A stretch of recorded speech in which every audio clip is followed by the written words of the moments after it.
ओम श्री परमात्मने नमः। ब्रह्म अर्पणं ब्रह्म हवि ब्रह्म आग्नो ब्रह्मणाहुतं ब्रह्म एव तेन गंतव्यं ब्रह्म कर्म समाधिना। ब्रह्म आध्यात्मिक, अपर्ण,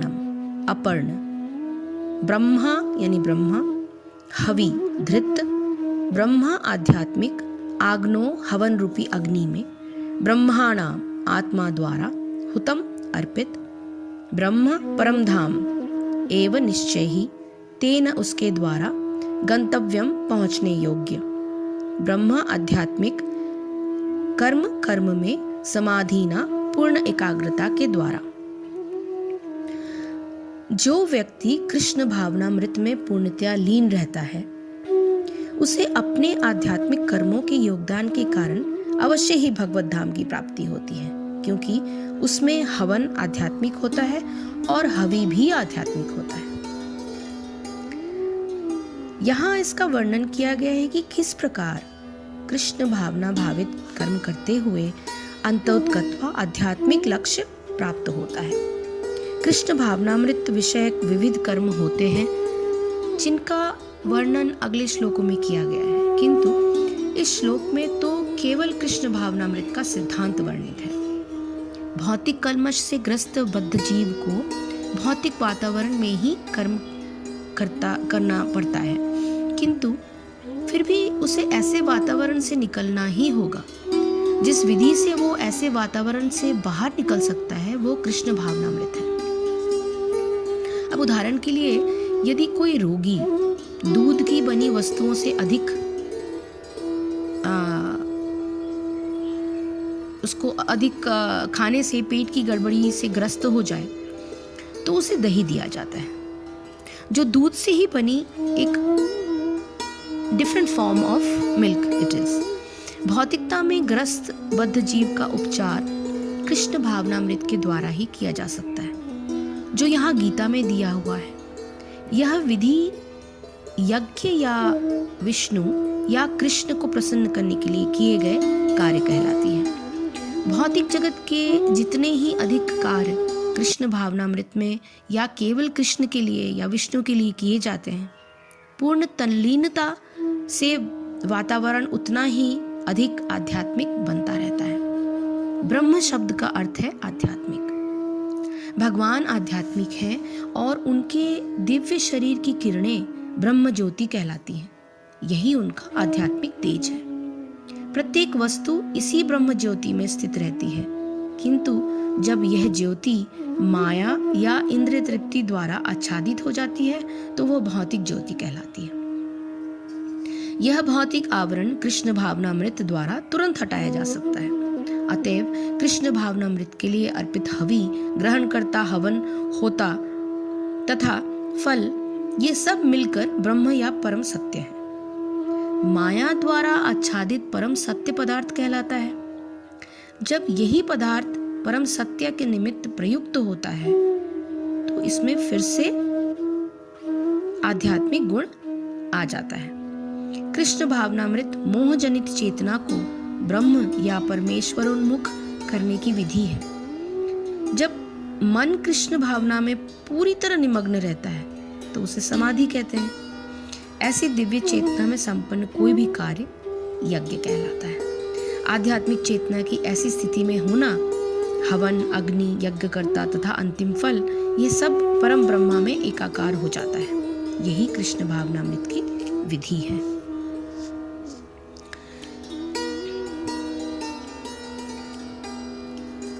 उन यज्ञ के लिए आचरण करने वाले पुरुषों में से कोई तो इस भाव से यज्ञ करते हैं कि अर्पण अर्थात सुवादिक भी ब्रह्म है और हवि अर्थात हवन करने योग्य द्रव्य भी ब्रह्म है, और ब्रह्मारूप अग्नि में ब्रह्मरूप कर्ता के द्वारा जो हवन किया जाता है वो भी ब्रह्मा ही है।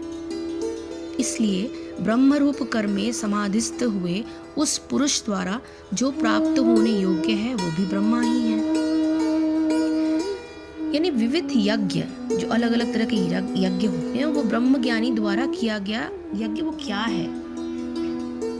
इस श्लोक में उस ज्ञानी व्यक्ति का वर्णन करते हैं जिसकी दृष्टि से संसार की विविधता भली प्रकार लुप्त हो गई है और जिसके लिए हर वस्तु ब्रह्म का ही रूप है। कर्मों को करने वाला भी ब्रह्मा है, क्रियाएं भी ब्रह्मा है और जो कुछ क्रिया द्वारा किया जा रहा है वो भी ब्रह्मा है। इस श्लोक में हवन की क्रिया का उदाहरण लेते हुए बताते हैं कि ऐसे व्यक्ति के लिए अर्पण भी ब्रह्मा है। अर्पण उस सुबह को कहते हैं जिसके द्वारा हवन में घी डाला जाता है। इसके अतिरिक्त हवन किया जाने वाला द्रव्य जैसे सामग्री, साकल्य इत्यादि भी ब्रह्म है। हवन करने वाला भी ब्रह्म है, अग्नि भी ब्रह्म है और आहुति देने की क्रिया भी ब्रह्म है। ऐसा ज्ञान योगी निरंतर ब्रह्म में ही स्थित है। उसके लिए ब्रह्म के सिवा किसी भी वस्तु की सत्ता नहीं है और इसलिए वो नित्य ब्रह्म को ही प्राप्त है। कुछ व्यक्ति इस प्रकार की उच्च स्थिति में नहीं होकर अन्य प्रकार के यज्ञ करते हैं। उसमें से 2 श्रेणियों के व्यक्ति का वर्णन करते हुए आगे के श्लोकों में भगवान बताते हैं। दैवमेव अपरे यज्ञं योगिनः पर्युपासते ब्रह्म अग्नो अपरे यज्ञं यज्ञेन एव उपजुह्यति।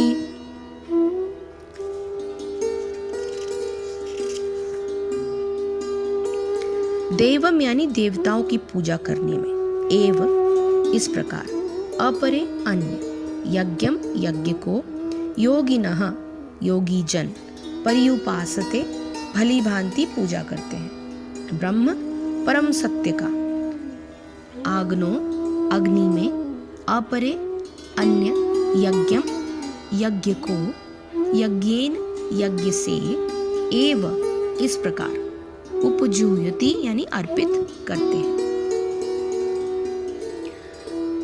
कुछ योगी विभिन्न प्रकार के यज्ञों द्वारा देवताओं की भली भांति पूजा करते हैं और कुछ परब्रह्म रूपी अग्नि में आहुति डालते हैं। इसका तात्पर्य है कि जैसा हम पहले कह चुके हैं कि जो व्यक्ति कृष्ण भावना भावित होकर अपना कर्म करने में लीन रहता है वो पूर्ण योगी है। किंतु ऐसे भी मनुष्य हैं जो देवताओं की पूजा करने के लिए यज्ञ करते हैं और कुछ परम ब्रह्म या परमेश्वर के निराकार स्वरूप के लिए यज्ञ करते हैं। इस प्रकार यज्ञ की अनेक कोटियां हैं। विभिन्न यज्ञकर्ताओं द्वारा संपन्न यज्ञ की ये कोटियां केवल बाह्य वर्गीकरण है। इसका जो डिफरेंशिएशन है वो और कुछ नहीं, सब कुछ यज्ञ ही है। वस्तुतः यज्ञ का अर्थ है भगवान विष्णु को प्रसन्न करना और विष्णु को यज्ञ भी कहते हैं। विभिन्न प्रकार के यज्ञों को 2 श्रेणियों में रखा जा सकता है। सांसारिक द्रव्यों के लिए यज्ञ, द्रव्य यज्ञ तथा दिव्य ज्ञान के लिए किए गए यज्ञ, ज्ञान यज्ञ।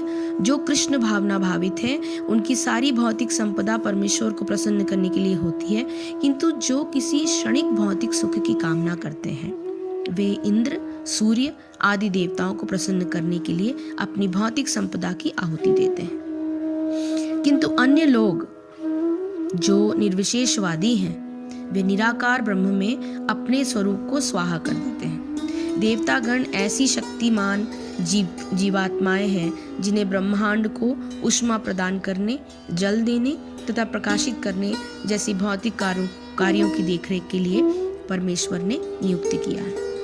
जो लोग भौतिक लाभ चाहते हैं वे वैदिक अनुष्ठानों के अनुसार विविध देवताओं की पूजा करते हैं। ऐसे लोग बहिष्वरवादी कहलाते हैं।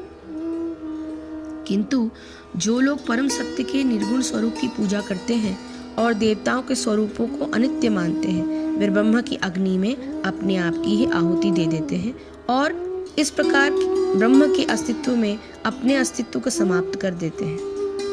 ऐसे निर्विशेषवादी परमेश्वर की दिव्य प्रकृति को समझने के लिए दार्शनिक चिंतन में अपना सारा समय लगाते हैं। दूसरे शब्दों में सकाम कर्मी भौतिक सुख के लिए अपनी भौतिक संपत्ति का यजन करते हैं, किंतु निर्विशेषवादी परम ब्रह्म में लीन होने के लिए अपनी भौतिक उपाधियों का यजन करते हैं। निर्विशेषवादी के लिए यज्ञाग्नि ही परम ब्रह्म है, जिसमें आत्मस्वरूप का विलय ही आहुति है। किंतु अर्जुन जैसा कृष्ण भावना भावित व्यक्ति कृष्ण को प्रसन्न करने के लिए सर्वस्व अर्पित कर देता है। इस तरह उसकी सारी भौतिक संपत्ति के साथ साथ आत्मस्वरूप भी कृष्ण के लिए अर्पित हो जाता है। वो परम योगी है, किंतु उसका पृथक स्वरूप नष्ट नहीं होता। अब इसको सरल शब्दों में थोड़ा समझने के लिए अगर हम ये देखें कि जो योगी जन देवताओं के पूजन रूप यज्ञ को ही अच्छी प्रकार करते हैं और दूसरे ज्ञानी जन परब्रह्म परमात्मा स्वरूप अग्नि में यज्ञ के द्वारा ही यज्ञ को हवन करते हैं। देवताओं का पूजन रूप यज्ञ और आत्मा का परमात्मा में हवन। कुछ लोग ऐसे होते हैं जो पिछले श्लोकों में वर्णित ज्ञान योगी की उच्च अवस्था को प्राप्त नहीं होते, परंतु वे अपना कर्तव्य समझकर बिना ममता, आसक्ति और फलेच्छा के भगवान की प्राप्ति के उद्देश्य से देवताओं का पूजन, मंत्र जाप, दान इत्यादि कर्म करते हैं। कुछ लोग निरंतर इस ध्यान का अभ्यास करते हैं कि संसार में जो कुछ भी वस्तुओं की भिन्नता दिखाई दे रही है वो केवल मनोकल्पित है, और उसका अभ्यास करते करते वे अपनी आत्मा को परमात्मा में विलीन कर देते हैं। ऐसे व्यक्ति भी उपयुक्त कहे गए ज्ञान योगियों की श्रेणी में आते हैं, परंतु दोनों के साधन में थोड़ा सा भेद है। पिछले श्लोक में 24वें श्लोक में वर्णित ज्ञान योगी सब में ब्रह्म बुद्धि रखता है, परंतु इस श्लोक की दूसरी पंक्ति में वर्णित योगी जगत की विविधता को मनोकल्पित मानकर अपनी आत्मा को परमात्मा में विलीन करता है। यही उसका यज्ञ को यज्ञ में ही हवन कर देना है। इस प्रकार 24वें श्लोक में ब्रह्म को प्राप्त ज्ञान योगी और 25वें श्लोक में देव पूजन करने वाले योगी और आत्मा परमात्मा में अभेद दर्शन करने वाले योगियों का वर्णन करके अब अगले श्लोकों में दो अन्य प्रकार की योगियों का वर्णन करते हुए भगवान आगे के श्लोकों का वर्णन करते हैं। हरे कृष्ण कृष्ण कृष्ण हरे हरे, हरे राम राम राम हरे हरे। जय श्री कृष्ण, जय गुरुदेव।